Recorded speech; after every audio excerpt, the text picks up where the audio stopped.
जी हुद भाई साहब, अब ये जो वाटर एग्रेशन है इसको किस तरह से आप देख रहे हैं? जो बारहा धमकी दी जा रही है पाकिस्तान का पानी रोक दिया जाएगा, क्या ये फिजिबल होगा? और फिर इंडस वाटर ट्रीटी, इन तमाम मामलात को आप किस तरह से देखते हैं? ये इंडिया का कदम बिल्कुल गलत है। ये एक ऐसा माहदा है जो वर्ल्ड बैंक की निगरानी में हुआ था 1960s में, और जिससे ये तय हुआ था कि दोनों मुल्कों को पानी मिलेगा और उसकी मिक़दार का तयन हुआ था। तो हाँ, हमारे बीच में झगड़े हो सकते हैं, लेकिन इससे आप अगर हटेंगे तो फिर दीगर तमाम मसाइल भी उठ खड़े होंगे, और इसका मतलब ये होगा कि सिवाय कशीदगी के आगे कुछ भी नहीं होगा। लेकिन मेरा ख्याल है कि इंडिया इससे पीछे हट जाएगा, क्योंकि उसको पता है कि पाकिस्तान को अगर पानी नहीं मिला तो यहाँ फाका होगा, यहाँ वो हालात पैदा हो जाएंगे कि जिंदगी का यहाँ पर लोगों का जीना मुमकिन नहीं होगा। लिहाजा ये एक सूखी धमकी है, और इंडिया को ये भी सोचना है कि आखिर चाइना है, चाइना ने अगर इंडिया का ब्रह्मपुत्र दरिया का पानी बंद कर दिया तो उसके ऊपर कितना बुरा असर है, और जो पूरा आलमी निज़ाम है वो बिखर जाएगा। ठीक जी, कादिर साहब। जी, मैं बिल्कुल इस पे इत्तेफाक करता हूँ कि ये कहना जो इंडस वाटर ट्रीटी के बारे में, ये उनके काबिलियत की तो एक अलग चीज़ है, लेकिन जो कानूनन जो वर्ल्ड बैंक का जो डॉक्यूमेंट है उसके मुताबिक वो कर नहीं सकते, करना नहीं चाहिए। और पाकिस्तान ने जिस तरह नहीं, अगर कर नहीं सकते, करना नहीं चाहिए, तो कर क्यों रहे हैं? क्या है उनके दिमाग में? देखें, इस वक्त वहाँ पे जो कहते हैं ना कि ये कमिटमेंट ट्रैप है, ये आरएसएस का कमिटमेंट ट्रैप है, बीजेपी का कमिटमेंट ट्रैप है, मोदी साहब का, कि उन्होंने इतनी बड़कें मारी हुई हैं कम, मेरे ख्याल में वो वहाँ पे, क्योंकि वो इलेक्शन और वोटर माइंडसेट के साथ इस वक्त चल रहे हैं, जितने जलसे कर रहे हैं वहाँ पे वो सियासी नारे बहुत मार रहे हैं, और जिनके अंदर अनफॉर्चुनेटली उन्होंने अपनी सारी सियासत का महवर जो है वो एंटी पाकिस्तान स्लोगन बनाया हुआ है। तो उनको ये सारी चीज़ें बोलनी पड़ती हैं, और मैं बिल्कुल एग्री करता हूँ हुद भाई के ये उनकी काबिलियत है नहीं, करेंगे भी नहीं, और इंटरनेशनल जो सेंसिबल स्टेट्स हैं या इंस्टीट्यूशंस हैं वो उनको इसकी इजाज़त भी नहीं देंगे। प्लस पाकिस्तान ने जो अपना इतना स्ट्रॉन्ग रिजॉल्व दिखा दी है, वो भी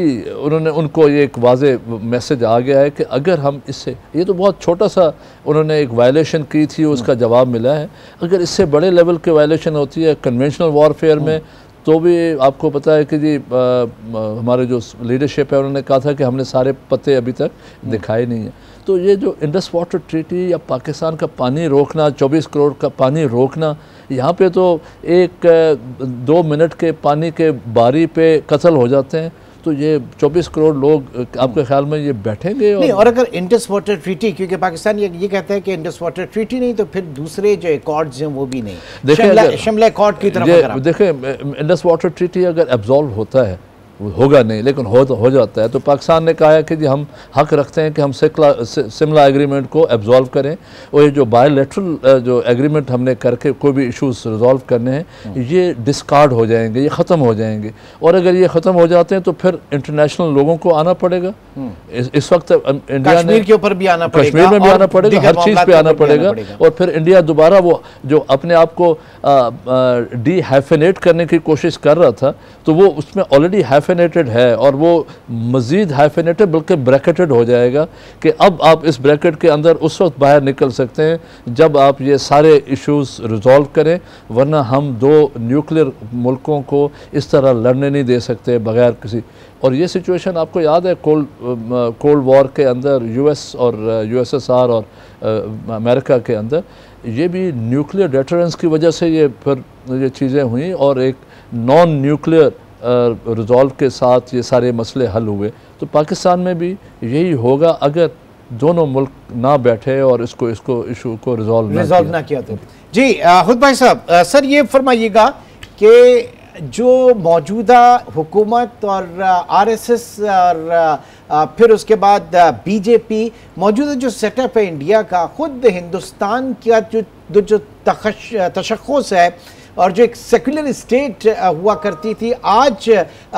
क्या उस छवि को नुकसान पहुंचा है भारत की उसमें या नहीं, इंटरनेशनली, ग्लोबली? हाँ, ये इस हद तक पहुंचा था कि नरेंद्र मोदी का अमेरिका में दाखिला बंद कर दिया गया था। उसे अमेरिका वीज़ा देने के लिए राजी नहीं था, क्योंकि बम्बई में जो हंगामे हुए थे उसमें वो मुलविस थे और उसमें कोई 2000 मुसलमानों को मार दिया गया था। तो हाँ, जो इंडिया का तशख़्ख़ुस है वो बदला है, उसका जो इमेज है वो भी दुनिया में बदला है। तो यही चीज़ है जिसको बीजेपी ने खराब किया है, पहले कम और अब ज़्यादा। तो अब ये देख लीजिए कि जो कश्मीर में हुआ, पहलगाम में हुआ, हालांकि उधर के मुसलमानों ने इस कत्ले आम पर खूब एहतजाज किया और कहा कि ये गैर इंसानी है, और ये बहुत अच्छी बात है, मेरा ख्याल है कि उन्होंने ये किया। लेकिन जो कश्मीरी इंडिया में मुकीम हैं, इंडिया के मुख्तलिफ हिस्सों में मुकीम हैं, उनको फिर भी न सिर्फ शक की नज़रों से देखा गया और देखा जा रहा है, लेकिन उनको बाज़ उनमें से ऐसे हैं जिनको चुन चुन कर मारा गया।